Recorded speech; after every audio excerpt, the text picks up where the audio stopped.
aleluia. A paz do Senhor Jesus, igreja. Amém. Quero render graças ao Senhor por essa oportunidade.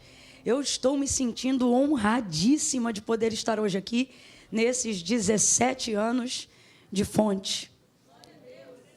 Deus fez algo comigo que não são todos os dias que Ele faz, mas Ele me conduziu aqui de uma maneira que, em obediência, eu vou executar aquilo que Ele falou, porque Ele é o Senhor, né? Mas eu havia gerado muita expectativa para essa noite, e expectativa dentro daquilo que eu cria que o Senhor poderia falar em cima de alguma palavra que eu tivesse já algum domínio, algum conhecimento. Mas o Senhor me abriu a visão hoje aqui, e eu vi tantas águas, tantas águas, tantas águas. E acredite, numa visão aberta, enquanto eu falo com vocês, eu vejo águas e águas e águas.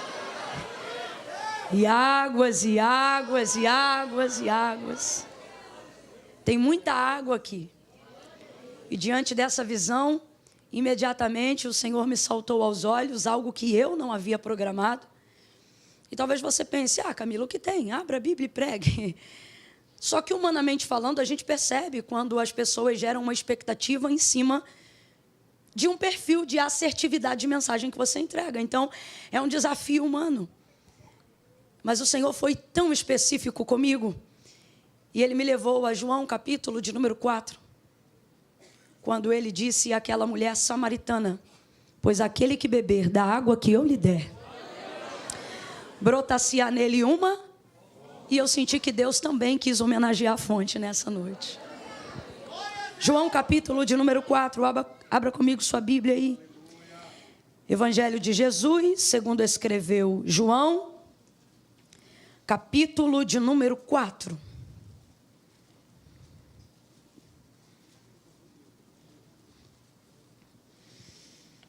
Oh, aleluia!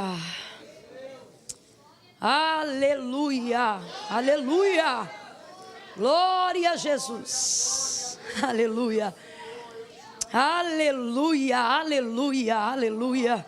Este é o dia que o Senhor fez, regozijemo-nos, alegremo-nos nele, aleluia. Até aqui nos ajudou o Senhor, oh, aleluia. Uns confiaram ao longo desses 17 anos em carros, outros em cavalos, e não estão aqui, mas nós estamos aqui porque fazemos menção do nome do nosso Deus.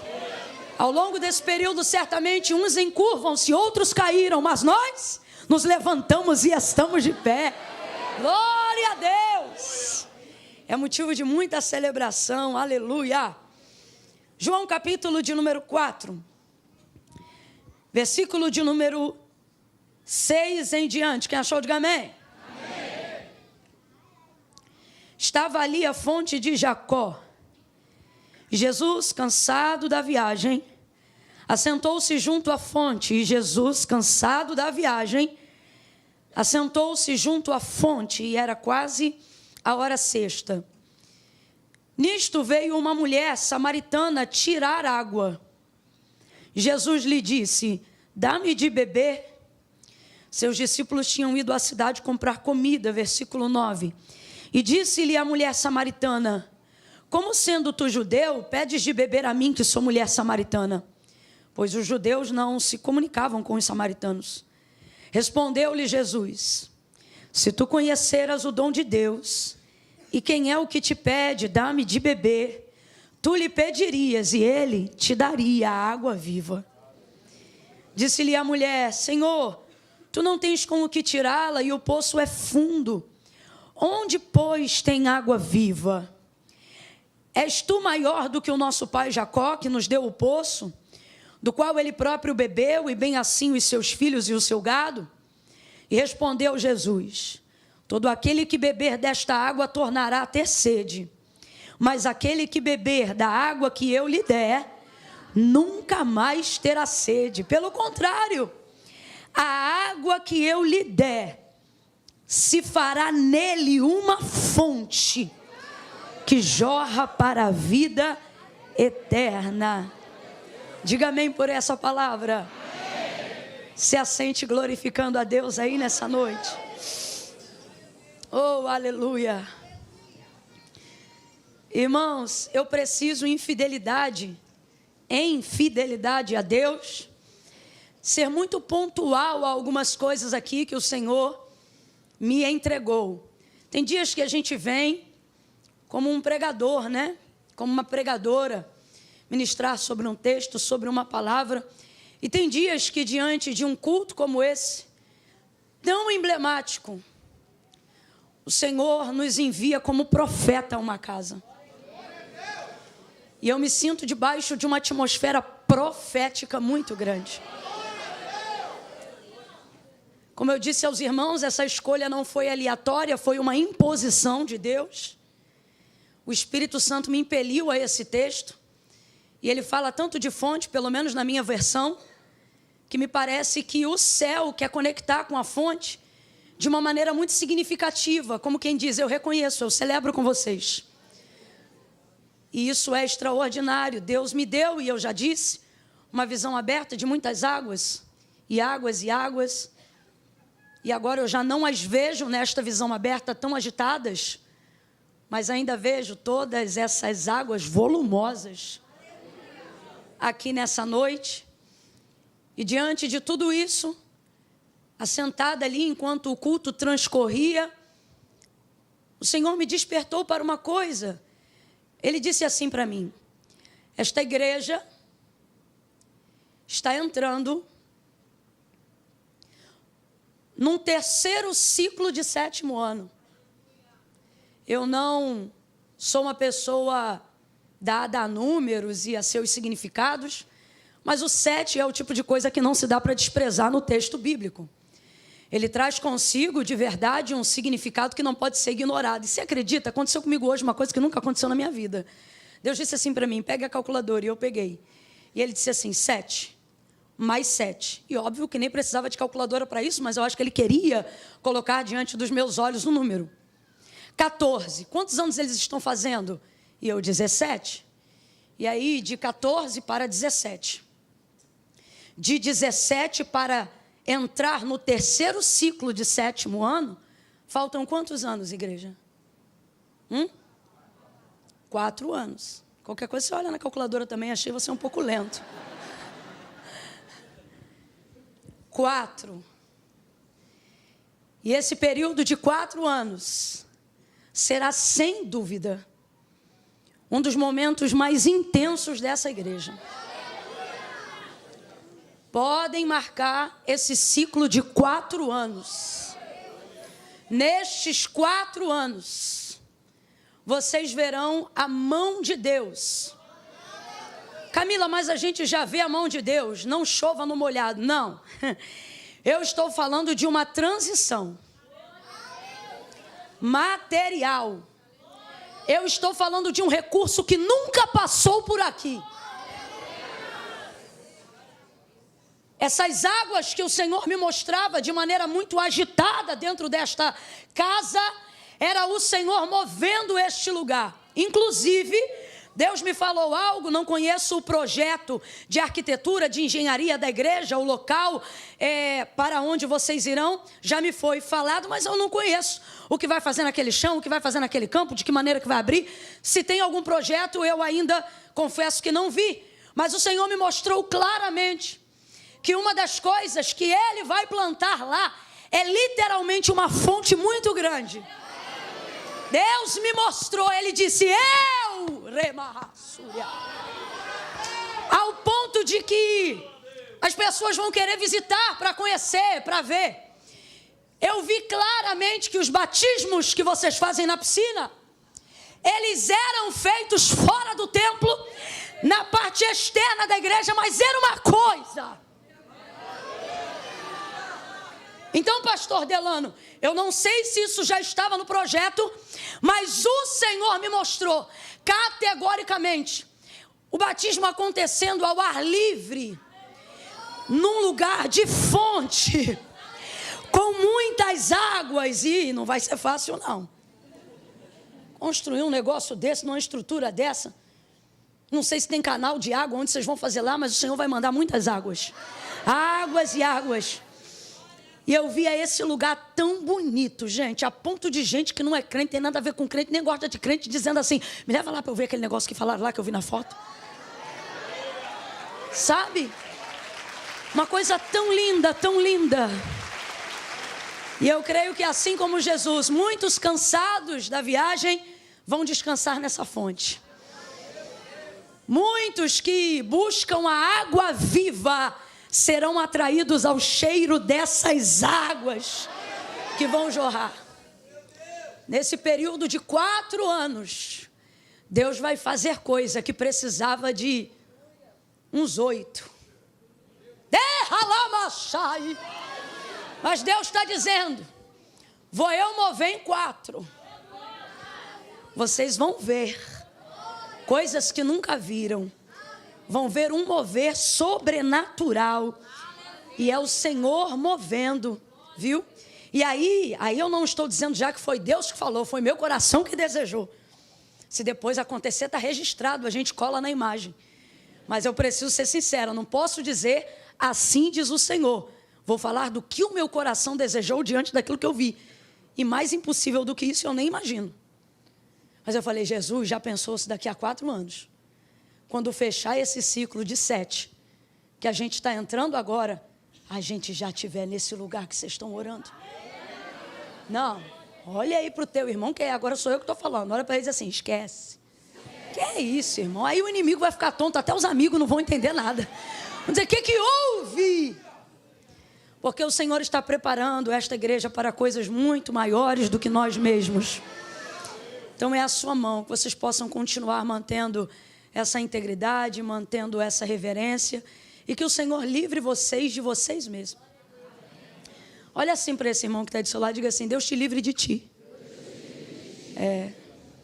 Porque a Bíblia diz que aquele que é de Deus o maligno não, mas de dentro para fora só a mão de Deus e o temor do Senhor pode te guardar. Então que o Senhor te livre de você mesmo, da vaidade de se achar melhor do que os outros, do orgulho da santidade, de achar que você é mais separado do que os outros. Que o Senhor te guarde de ti mesmo. Aleluia.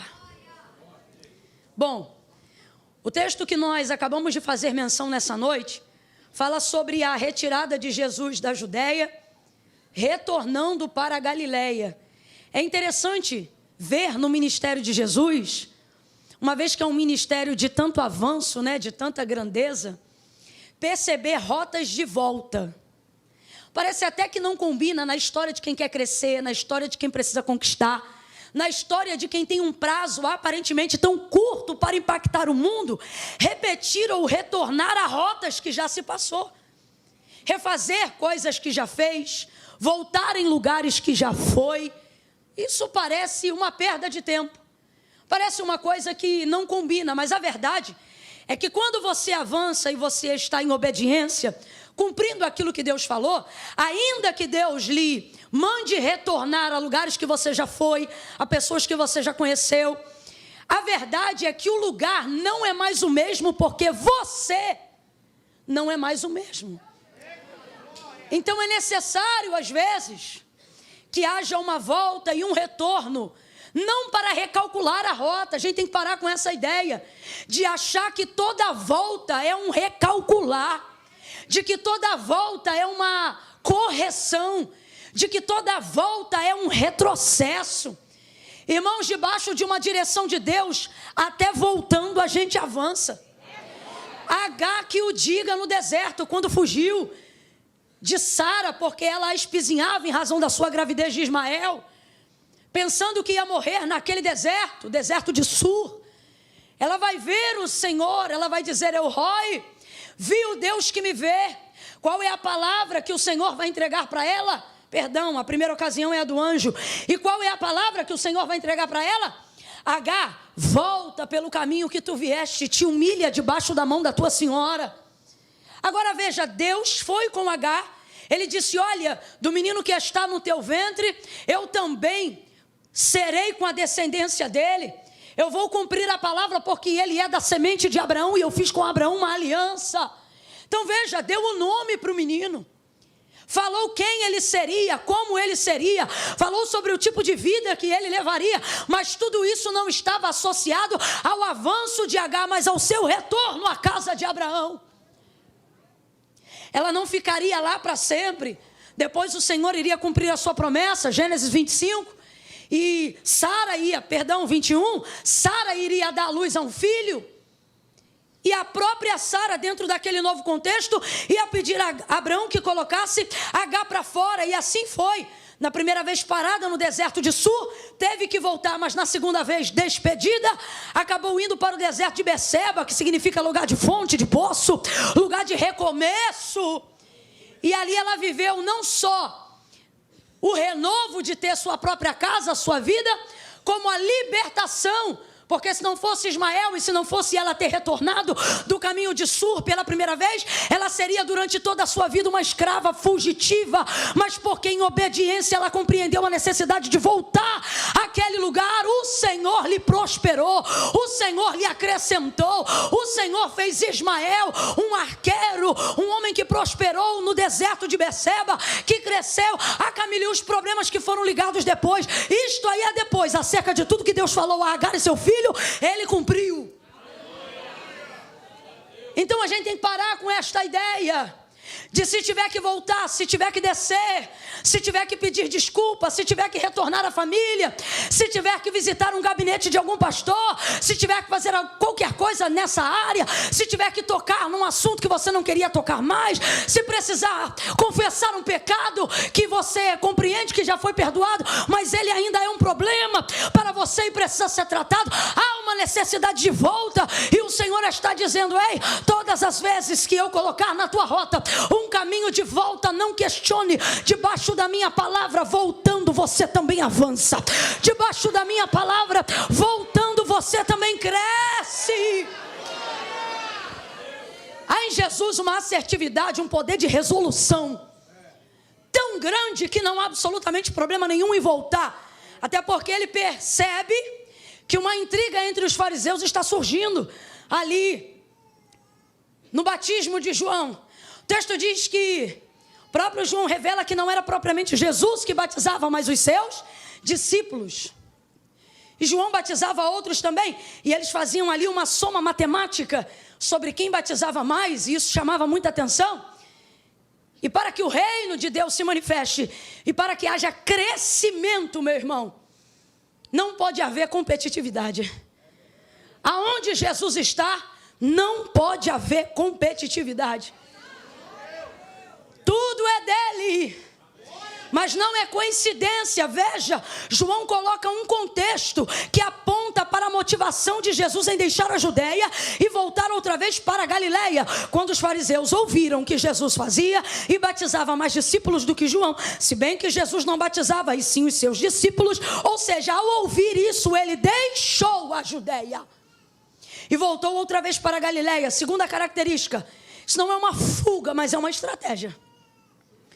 Porque Jesus sabe que eles estão já espreita para remir o tempo de sua crucificação. Ele sabe que as suas horas são chegadas, mas ele está ainda no início do período de 3 anos e meio de cumprimento ministerial. Então ele precisa de estratégias. Segunda coisa, Deus está dizendo a alguém: nem toda volta é uma fuga. E nem toda fuga precisa estar coberta de vergonha. Camila, e que nome nós daremos a isso então? Estratégia. A palavra de Deus é muito clara, e Salomão disse assim: levantando-se contra ti o espírito do governador, não saia do teu lugar. As pessoas observam esse texto e elas pensam que devem peitar aquilo que as confronta. Mas na verdade o que ele está dizendo, haja vista que o contexto fala de um servo e do rei, ou de alguém menor e alguém hierarquicamente como um governador maior, ou alguém de posicionamento hierárquico maior. O que ele está dizendo é: diante daquilo que você não tem poder para dar ultimato, você não peita. Maria carregava o próprio Filho de Deus. José já estava em concordância.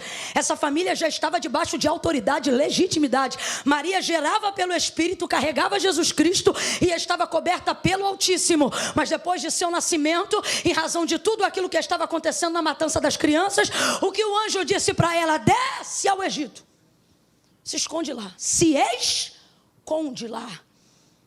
Estamos vivendo um tempo, igreja, aonde estratégia será fundamental para a manutenção do ministério. Estamos vivendo um tempo que não será sempre peitar e ir para cima a estratégia de Deus. É necessário sabedoria. É necessário compreender. Não a hora de retroceder. Troque essa palavra, mas a hora de recalcular, igreja. Grandes homens de Deus fizeram isso. Paulo tinha a melhor das intenções ao fazer uma travessia muito importante. Ele dizia, é para ministrar a palavra. É para ministrar a palavra. Mas o texto diz que o Espírito do Senhor lhe resistiu, lhe impediu, para que ele não desse continuidade a uma jornada que era missionária. Eu disse que a jornada era o quê? E ele estava fazendo toda ela para a glória de? Só que aquilo abreviaria. O tempo de sua morte, que já estava determinado pelo próprio Senhor, mas que não seria naquela ocasião. E por isso o Senhor lhe impediu. Eu não estou dizendo que não estamos prontos para morrer. Só que se estamos de fato prontos para morrer, por amor ao Evangelho, que seja para a glória de Deus e não para a vaidade da nossa santidade, do nosso orgulho.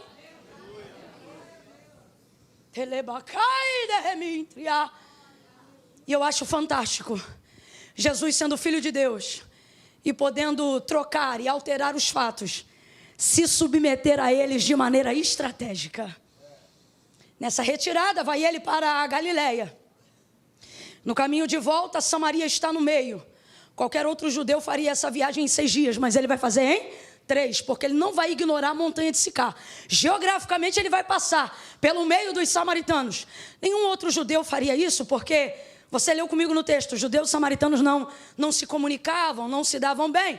Por isso as viagens eram longas, contornando toda a geografia de Samaria, para não ter que esbarrar com nenhum judeu, com nenhum samaritano, para não ter que comprar nenhuma mercadoria de nenhum samaritano, para não ter que ter contato com nenhum samaritano, porque de acordo com os judeus, eles eram tidos como cães dentro daquela sociedade. Então, desvia de absolutamente tudo, mas Jesus vai ganhar tempo. E há uma questão ali em Samaria que precisa ser resolvida. Camille, o que Jesus tem a ver com isso? Esse é um poder incrível da igreja. Qual?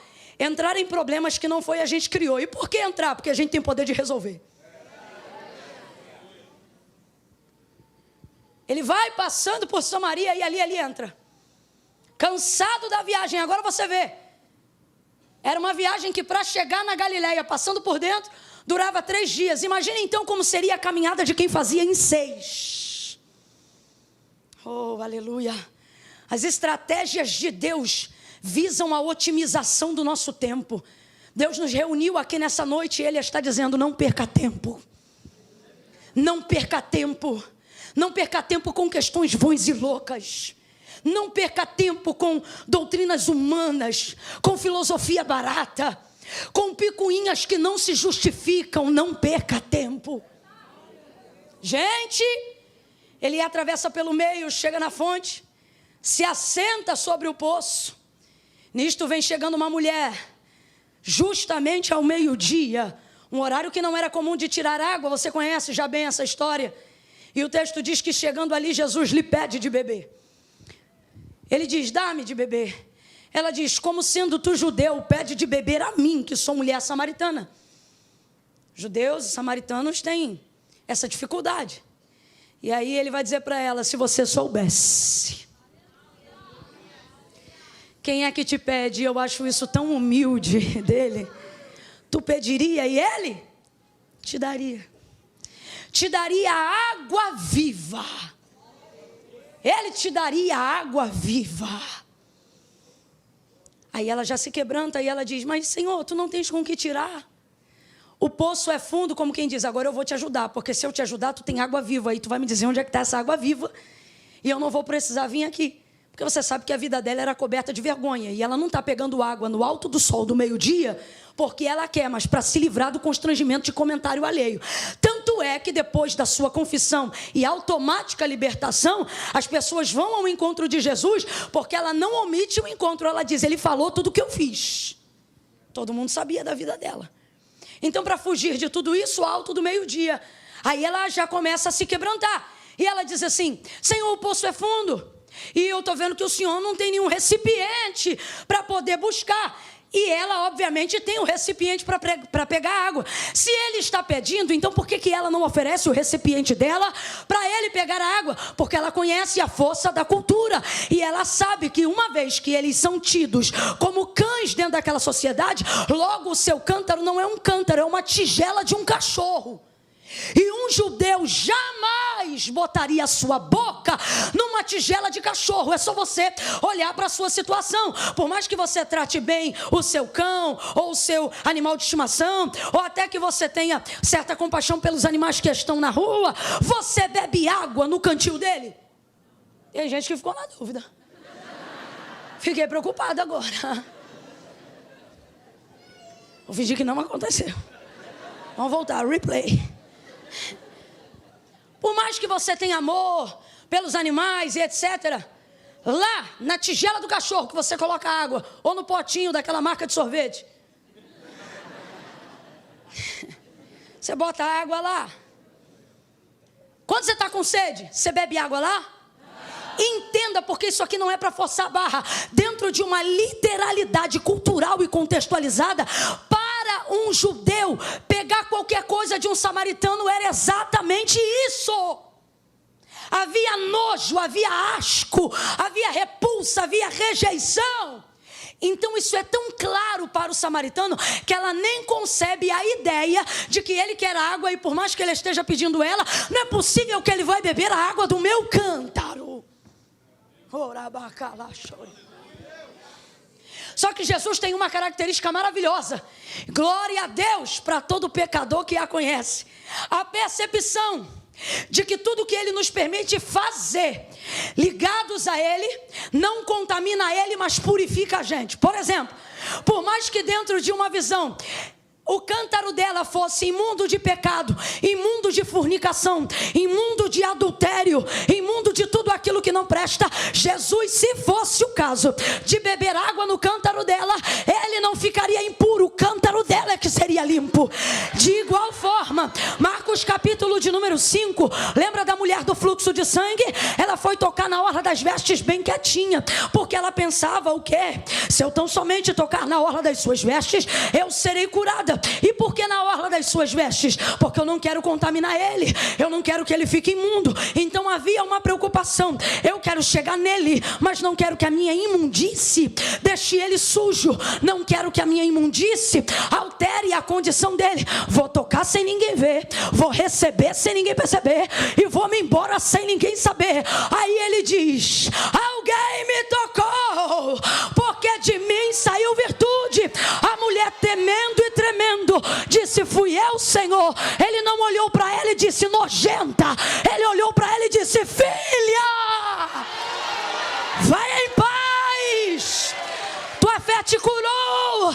Na hora estancou no corpo a sua hemorragia, e ela ficou livre daquele flagelo. De acordo com a lei mosaica, óbvio, ela era uma mulher tida como imunda dentro daquela sociedade, por isso a preocupação. Mas quando ela tocou nele, responda aí, foi ele que ficou hemorrágico? Não, quando ela tocou nele, ela foi curada. Quando ela tocou nele, ela foi limpa. Pega na mão de alguém aí agora. Há muita graça de Deus sobre nós, não perca isso. Segure a mão de alguém aí agora. Não segura de qualquer jeito, não. Deixa essa pessoa perceber que parou do lado dela um homem de Deus, uma mulher de Deus, um profeta do eterno. Segure a mão dele, segure a mão dela e diga para esta pessoa: quando você se aproxima, tá fraco. Quando você se aproxima, por pior que seja seu cântaro, você fica limpo e ele continua santo, santo, santo. A ele a honra, a ele a glória. Cordeiro de Deus que tira o pecado do mundo.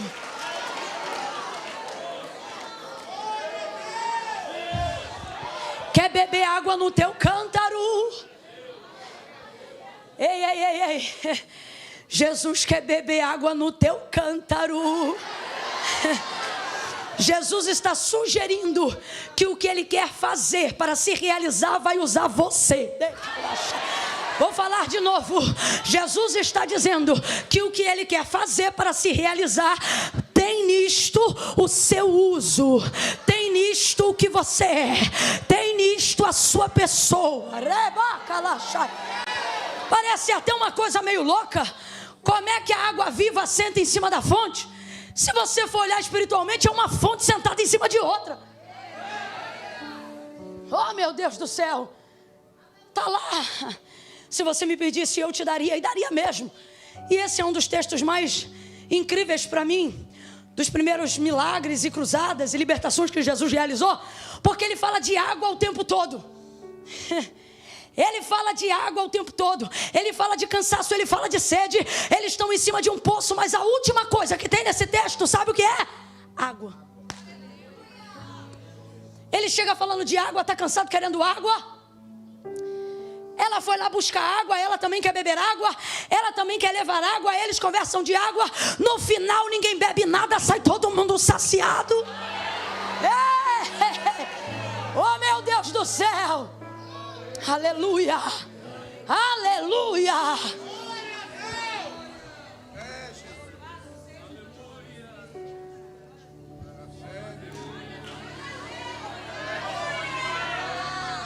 Aleluia. Senhor, então dá-me dessa água, para que eu não tenha mais sede e não precise vir aqui. Qual era o problema dela? Pegar a água? Não, vir aqui.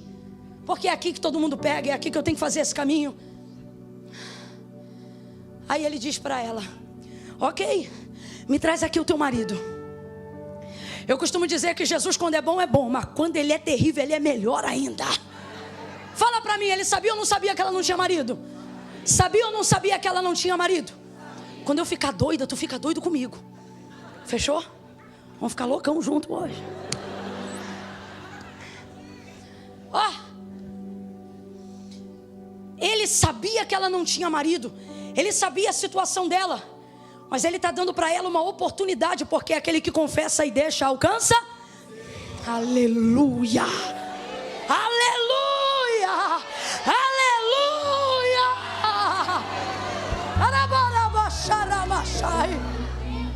Aleluia.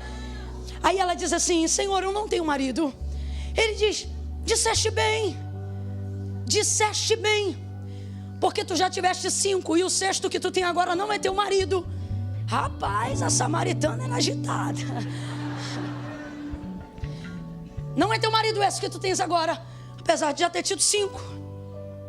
Esse que tu tem agora não é teu marido. Se sabia que ela não tinha, por que mandou ela trazer? Porque ela precisa ter consciência que essa busca é vazia. Essa busca por homens, essa busca por recurso humano, essa busca por necessidade de ser suprida por terceiros. É tão lindo o tratamento que Jesus está fazendo na vida dela, que na maioria dos textos Jesus nunca vem para pedir, Jesus sempre vem para dar. Só que no caso dela é um episódio quase que inédito. Ele não chega dando nada, mas chega pedindo o que ela pode oferecer. É para poder mostrar para ela: ei, você não é tão incapaz quanto você pensa. Você não é tão dependente dos outros quanto você pensa. Você também tem algo a oferecer, e eu estou disposto a receber o que você pode dar. Só que na verdade é um lindo tratamento de águas. E aí ela diz: não tenho marido. Disseste bem. Aí eu te pergunto, fala comigo bem rasgado: admitir que está dentro de um relacionamento com um homem que não é teu é bonito? Não fica na dúvida não. Você não me irrita não. É bonito, gente? Mas Jesus vira para ela e diz assim: disseste bem. Disseste bem. Para Jesus, disseste bem é o quê? Falou a verdade. Eu gostei porque você falou a verdade. Nós vamos continuar essa conversa porque você falou a. Eu não vou embora daqui porque eu gosto de conversar com quem fala a. Eu vou completar essa obra porque diante do confronto você falou a. Diante da vergonha você falou a. Diante dessa situação aqui você não correu, você não mentiu, você não quis manter o status social, você não ficou preocupada com patrocínio, com arroba, com número de seguidores, com o que é que vão dizer, o que é que vão pensar. Eu vou continuar continuar essa conversa contigo aqui, porque você falou a verdade. Agora vamos embora falar. Mais suja do que ela era difícil, mais complicada do que ela era difícil, mas Jesus desenrola mó papo com ela lá. E eu acho isso incrível, porque tinha tanto doutor na sinagoga com quem Jesus poderia debater uma tese, tanto catedrático, tanta gente poderosa com quem ele poderia conversar, mas ele não dedicou nem 5 minutos aos fariseus. Quando Herodes quis conhecê-lo, ele disse: fala para aquela raposa que eu não vou dedicar tempo para ela não, estou parafraseando.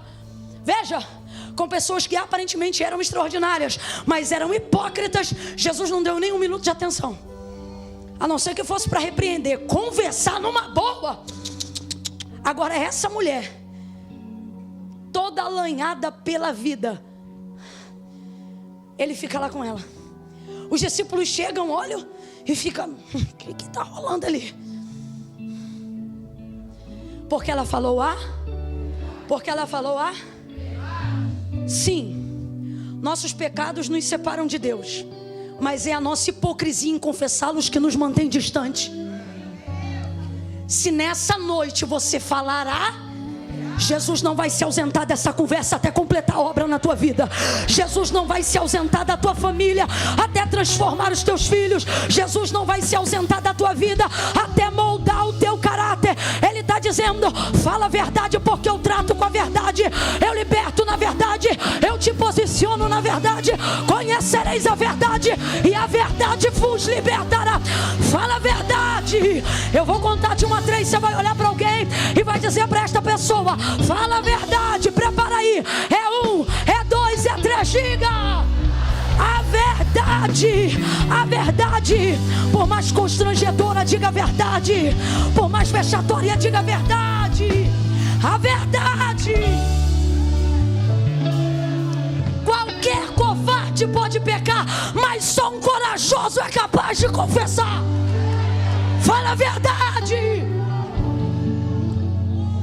Fala a verdade.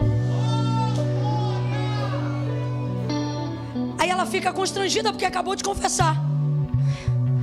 Irmãos, confessar, quando um pecador se arrepende, tem festa no céu. E na terra, Camila? Constrangimento. A festa é no céu, irmão, porque olha, não é fácil não.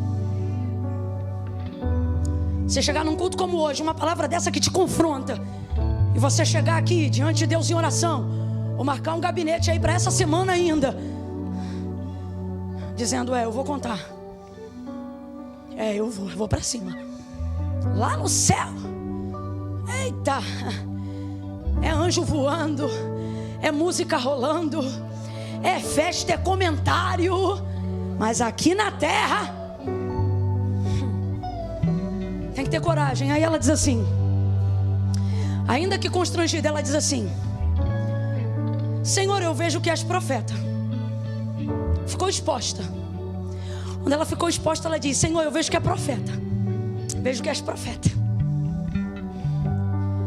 Aí ela continua: eu sei que o Messias vem. Quando ele vier, ele vai nos ensinar tudo. Parece até que ela está dizendo: não desce arrepio em mim não, porque uma coisa é você ser profeta, outra coisa é você ser o Messias. Brabo é quando o Messias é profeta. E é o caso dela. Aí ela diz assim, como quem quer esclarecer uma dúvida: me responde uma coisa. Os judeus dizem que a gente deve adorar no templo, mas nós samaritanos adoramos no monte. Onde é, pois, então que se deve adorar? Parece até que ela está fugindo da conversa, gente, mas ela não está. Ela continua no mesmo assunto. A adoração aqui, o lugar de culto, de entrega, não tem a ver com essa necessidade de liturgia ocidental, de que lugar de culto é lugar só para levantar a mão, dar glória a Deus. Não. Culto foi instituído por Deus a Moisés dentro de uma liturgia onde Deus definiu como queria ser adorado. E um dos critérios que ele estabeleceu para receber tal devoção era que ninguém se apresentasse diante dele com as mãos. E essas ofertas, elas eram específicas, não a nível de valores de preço, mas de significado. Por exemplo, se você pecou e reconhece o teu pecado, você vai se achegar com 1 ou 2 bodes. Se for ações de graças e você não tiver dinheiro, você pode trazer alguns cereais específicos, algo que não custa muito caro, apenas uma procura e não necessariamente um preço, para que todos fossem colocados de maneira igualitária no culto como adoradores. Adorador, então, é identificado por Deus como aquele que reconhece a necessidade da entrega de um sacrifício de maneira racional por aquilo que fez, seja de bom ou seja de ruim. Todos estão dentro dessa liturgia, então preste atenção. Quando ela diz aonde é que se deve adorar, escuta isso aqui. O que ela está na verdade perguntando é: aonde eu levo oferta para a expiação desse pecado que eu acabei de confessar? Para o meu perdão ser legitimado, para Deus receber, eu vou para o templo ou eu vou para o monte? Agora abre um parênteses. Ela sabe que no templo ela não entra, porque ela é uma mulher e porque ela é samaritana. Então, na verdade, o que ela está dizendo é o seguinte: Senhor, eu estou numa sinuca de bico, porque os judeus dizem que a gente nunca vai ser perdoado, porque o único lugar de receber perdão é em Jerusalém, no templo. Completa aí para mim, por favor. É em Jerusalém, no... E eles dizem que a gente faz tudo errado adorando aqui no monte, porque o monte foi um jeitinho que eles criaram depois que pecaram, haja vista que não podiam mais entrar no... Quem não pode se submeter a um sacerdote verdadeiro rapidamente cria um meio falso. E foi isso que os samaritanos fizeram. Então olha o dilema dela: eu quero confessar, eu quero zerar isso na minha vida, mas como é que eu vou fazer isso? Eles dizem que a salvação é lá, nós só temos essa possibilidade aqui. Aí Jesus aperta o ciclo dela. Você sabe por quê? Ele diz assim: tu sabes que a salvação vem dos judeus. O que ele está respondendo? Óbvio que o Messias vem de lá, mas o que ele está dizendo acerca do que ela perguntou? Para ser recebido o teu sacrifício e o perdão liberado, você teria que levar essa oferta, ou seja, essa adoração no templo. Mas ele sabe que no templo ela não entra, mas ele continua. Quando ele diz que para receber deveria ir para o templo, o que ele está dizendo é o quê? Para receber teria que ir no templo, mas no templo você não entra. Se é no templo um lugar certo de sacrificar, o que ele está dizendo é: no templo você não entra e no monte é Deus que não recebe. Então olha a luta dessa mulher.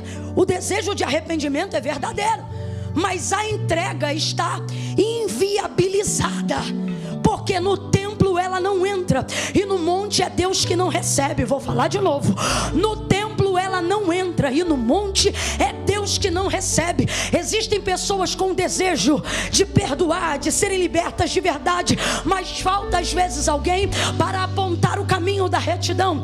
Todo judeu que passava lá só passava para apontar e dizer o que eles fazem de errado. Jesus é a única pessoa, e eu amo isso, ele não só aponta o que está errado, mas ele diz como é que faz para consertar. E aí ele vai dizer para ela: mulher, crê que a hora chegou, ela já vem e fala contigo agora, em que os verdadeiros adoradores não adorarão nem no templo e nem neste monte, porque Deus é Espírito, e convém que em Espírito ele seja adorado. Aí ela diz: quando o Messias vem, ele vai nos ensinar isso. Ele diz: sou eu que falo contigo agora. Jesus não está quebrando a lei, não, Camila, não, acredite, ele nunca quebrou a lei. Veja, para o seu perdão ser legítimo, do que ela precisa? De um sacerdote. Está diante dela o sumo. Segunda coisa, do que ela precisa? De um altar. Ora, não está Jesus assentado sobre a fonte de Jacó? Do que ela precisa? De um animal, de sangue. Ora, não é ele o cordeiro imaculado? Você precisa de um sacerdote, minha filha, eu sou o sumo. Você precisa de um altar, eu sou o Deus de Abraão, de Isaac e de Jacó. Está aqui o memorial. Você precisa de sangue, eu vou evidenciar lá na cruz. Jesus, mas eu abro uma exceção para a sua recepção aqui agora, porque Deus é Espírito. Ele perdoa, Ele libera ela entende a graça que lhe é revelada naquela hora.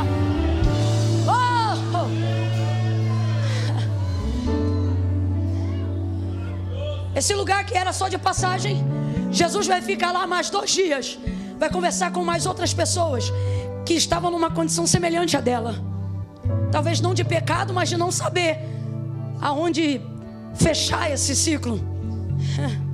Mas o que me chama a atenção é a independência que Jesus promove nela, quando diz: aquele que beber da água que eu lhe der, brota-se-á nele uma fonte que vai jorrar para a vida eterna.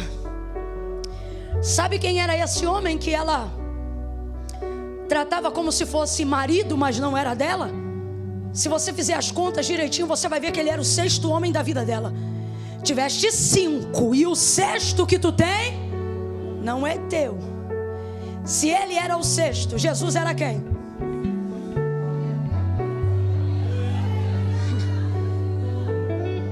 Saiu uma rede social nova esses dias, e aí todo mundo começou a dizer: eu estou vendo o símbolo 666, a besta e etc. E eu não ignoro nenhuma dessas possibilidades, porque o diabo não esconde mais nada nesse tempo presente. E eu me lembro que eu até brinquei e eu falei assim: eu não vou sair de lá não, por causa disso não. Eu vou lá botar um monte de versículos de Apocalipse e falar para ele que eu lembro do final da história. E fiquei ali brincando, conversando com a galera e tal.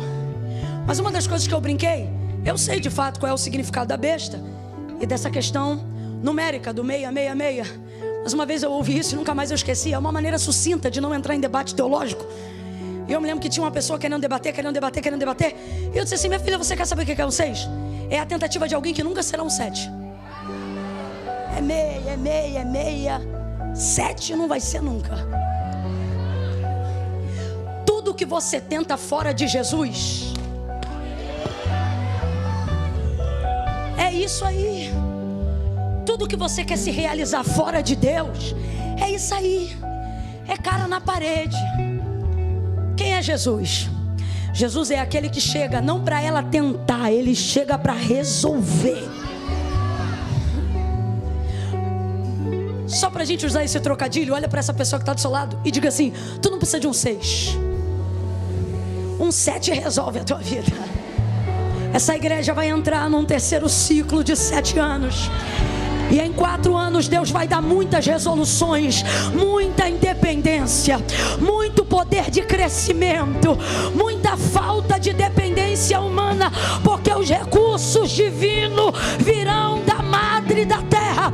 Minha é a prata, meu é o ouro, minha é a água. Em Espírito eu vou mover, eu vou conceder favor e graça. Vocês vão entrar marchando, vão entrar em triunfo. Há uma independência na dependência de Deus. O que você disse, Camila, vou dizer de novo: há uma independência na dependência de Deus. Quem depende de Deus não fica refém de ninguém. Quem depende de Deus não fica amarrado a contrato com o diabo. Quem depende de Deus não fica preso a ameaça. Quem depende de Deus não precisa aceitar barganha. Quem depende de Deus não fica emocionalmente amarrado. Quem depende de Deus vive um nível de independência que só o Espírito de Deus pode conceder a alguém. Oh, meu Deus.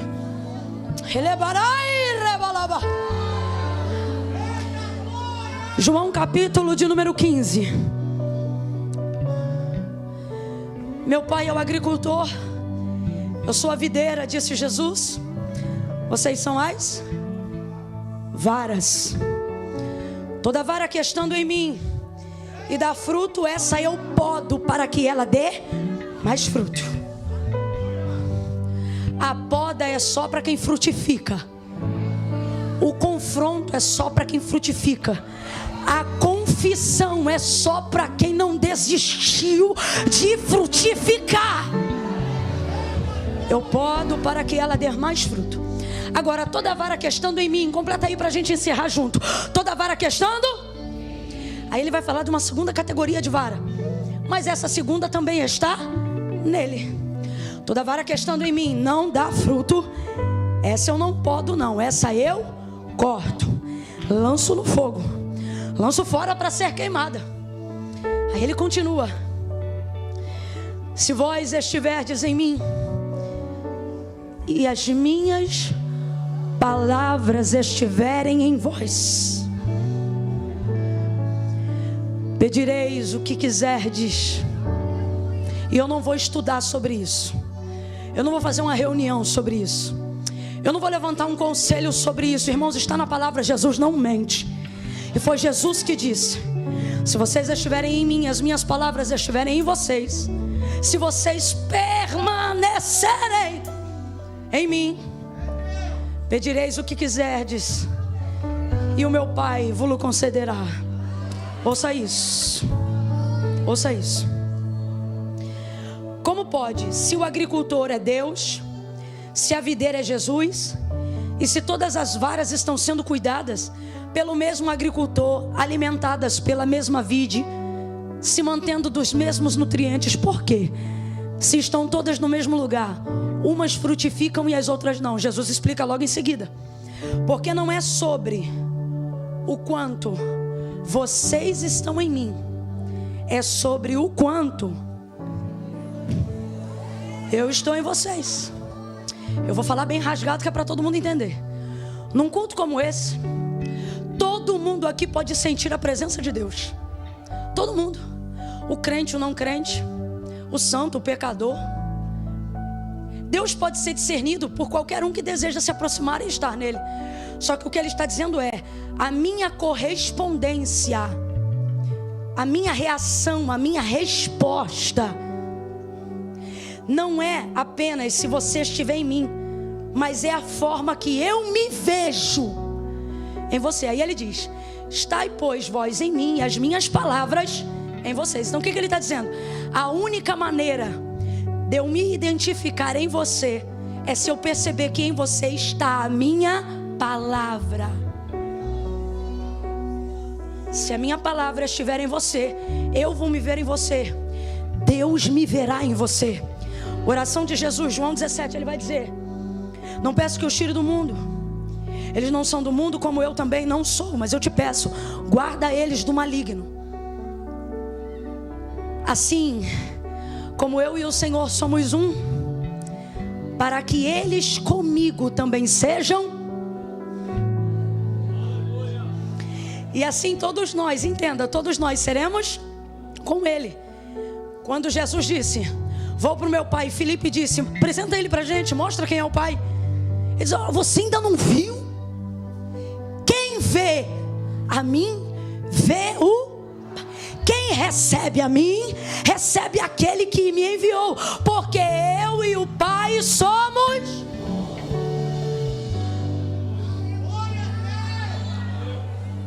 Pode ser o mais vil pecador, pode ser o pecado mais imoral que te envergonha. Se você decidir reconhecer, confessar, se manter pelo que diz a palavra e não pelo que diz sua consciência, pelo que diz a palavra. Porque tem muito crente que não está vivendo a fonte de vida eterna, não está se tornando as águas que o reino de Deus tem para jorrar em você, porque se tornaram servos da sua consciência e não da palavra de Deus. Você virou carcereiro de si mesmo.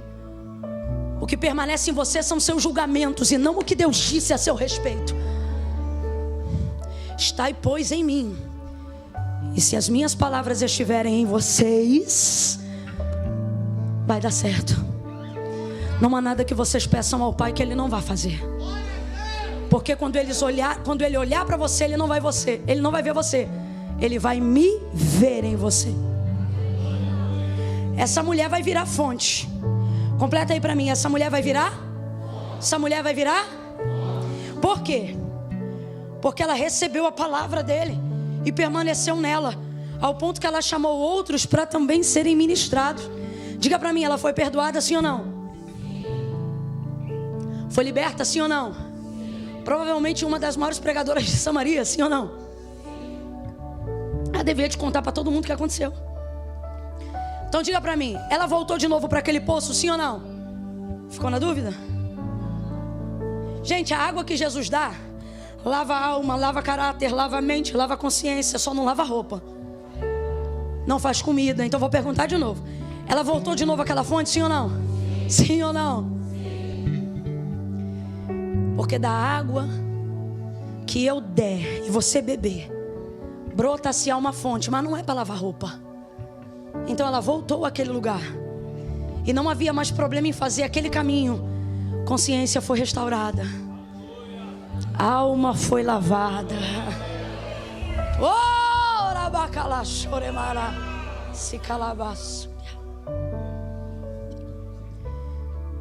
Virou um. Virou um. Traz aí a jarra para mim, por favor, e o copo. Ó. Sim. Deixa eu tirar só um pouquinho aqui. Vou regar essas plantinhas. É que tem muita água, gente. Pode deixar que tá caindo no sabugo aqui do verdinho.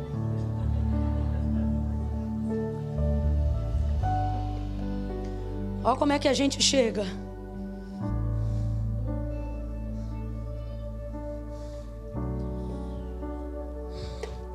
A gente quer ter dele, sim ou não? Aqui está ele e aqui estou eu. Quem é esse aqui? Isso, fala que é um copo só para você ver. Quem é esse aqui? Isso. Quem recebe o Pai recebe o Filho. Quem recebe o Filho recebe o Pai, porque ele e o Pai são. Todo aquele que estiver eu nele e ele em mim também vai se tornar comigo. Então quando o Pai olhar para você, ele não vai ver você, ele vai ver quem? Só que está havendo uma limitação nessa entrega. E é sobre isso que Jesus nos trouxe hoje aqui. Eu quero fechar exatamente aqui. A gente vem aos cultos de domingo, a gente participa das consagrações, tudo porque a gente quer ter dele. Só que se eu te disser que Jesus não te chamou para ter dele, te chamou para ser dele. Mas ok, numa busca de conhecimento, Jesus, eu quero poder. Recebe poder. Quero unção. Recebe unção. Quero intimidade contigo em oração. Olha aí como é que o copinho vai. Eita glória, vai enchendo. Eu quero mais de ti. Mais de ti. E quanto mais dele a gente tem, mais dele a gente quer. Mais. Conhecendo, prosseguindo em conhecer, se enchendo. Toma minha vida, minha casa, meus negócios. Enche-me, enche-me, enche-me, enche-me. Enche, enche, enche, enche. E a gente vai se enchendo. Diga pra mim, já está bastante cheio, sim ou não? Sim ou não? Jesus é fonte inesgotável, sim ou não? Vai enchendo, vai enchendo. Quanto mais dele a gente tem, mais dele a gente... Você pode ser muito cheio dele. Presta atenção nisso aqui. O que vai acontecer aqui agora? Isso é bom sim ou não? É bom sim ou não? Isso é tão bom que tem gente que parou aqui. Só que se eu te disser nessa noite que Jesus não te chamou para parar aqui. Alguém olha para cá e diz assim: não tem como ter mais e nem ser mais. Isso aqui significa muito do que eu acabei de ministrar agora em João 15. Se vós estiverdes em mim e as minhas palavras estiverem em... Não é só sobre o quanto eu tenho dele, mas é sobre o quanto ele tem de... Vamos lá. Nessa imagem aqui eu tenho dele, sim ou não? Abre o olho, eu tenho dele, sim ou não? Sim. Mas ele tem de mim? Então não é para parar aqui. Você pode ser cheio, você pode transbordar, mas escuta, o que Deus quer é isso aqui. É isso aqui que Ele quer. Ele quer que quando você for impor as suas mãos sobre alguém, Ele seja através das suas mãos. Quando você entrar em um lugar, Ele entre nesse lugar através dos seus pés. Quando você for abraçar alguém, Ele quer abraçar essa pessoa através dos seus braços. Ele está dizendo: ter de mim é muito bom, mas é mais importante ainda que eu tenha de você. Eu preciso me ver em você. Eu preciso estar, não só você em mim, mas eu em você. Aonde você entrar, eu entro. Aonde você pisar, eu piso. O que você tocar, eu toco. O que você fizer, eu abençoo. Deixe que eu esteja em você. Quantos estão nele?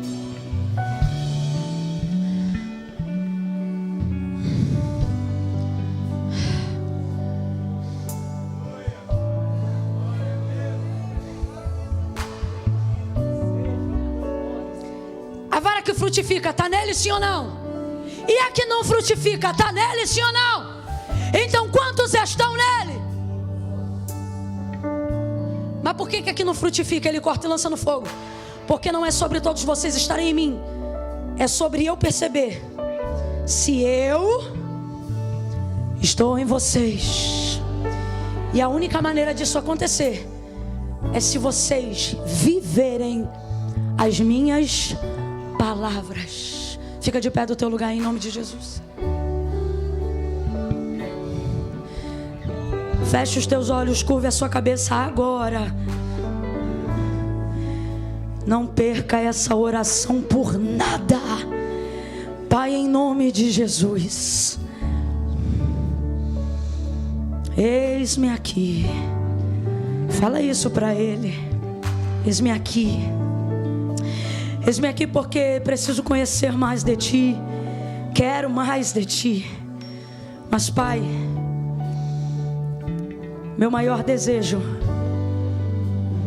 não é só que eu Te veja, mas é que o Senhor se veja em mim. Se veja nas minhas ações, se veja nas minhas atitudes. Ah, Senhor, que esses 5 meses que faltam para terminar o ano de 2023 seja um período de poda. Oh, poda! Vai, Senhor, podando, para que possamos dar mais frutos, para que possamos permanecer em Ti pelos motivos certos. Vai passando a Tua poda, Senhor. Não só aqui, Senhor, na sede, mas em todo o ministério da fonte. Vai passando a Tua poda, Senhor. Vai passando a Tua tesourinha. Vai ajeitando, vai dando forma. Vai fortalecendo a identidade. Eu oro por esta igreja, para que eles permaneçam em Ti e a Tua palavra permaneça neles. E quando Tu olhares para a vitória, Tu se veja em vitória. Quando Tu olhares para as nações, Tu se veja nas nações. Que nós sejamos o reflexo da manifestação do Teu querer e da Tua presença. Nós oramos assim, Senhor. Em gratidão nós Te suplicamos. Preferimos ser podados em Ti do que abraçados pelo mundo. Preferimos ser confrontados por Ti do que envergonhados pelo inferno. Nós preferimos, nós desejamos, porque sabemos que Tu disciplina, castiga, corrige todo aquele a quem o Senhor ama. Poda, corrige, disciplina, mas não nos deixa sair da videira. Faz jorrar a água.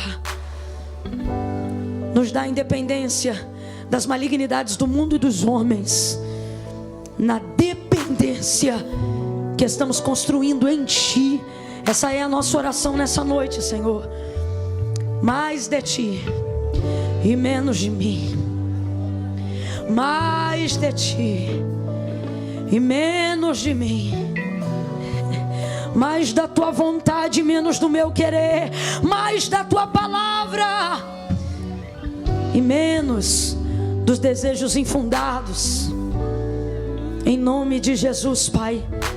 Quem concorda, diga.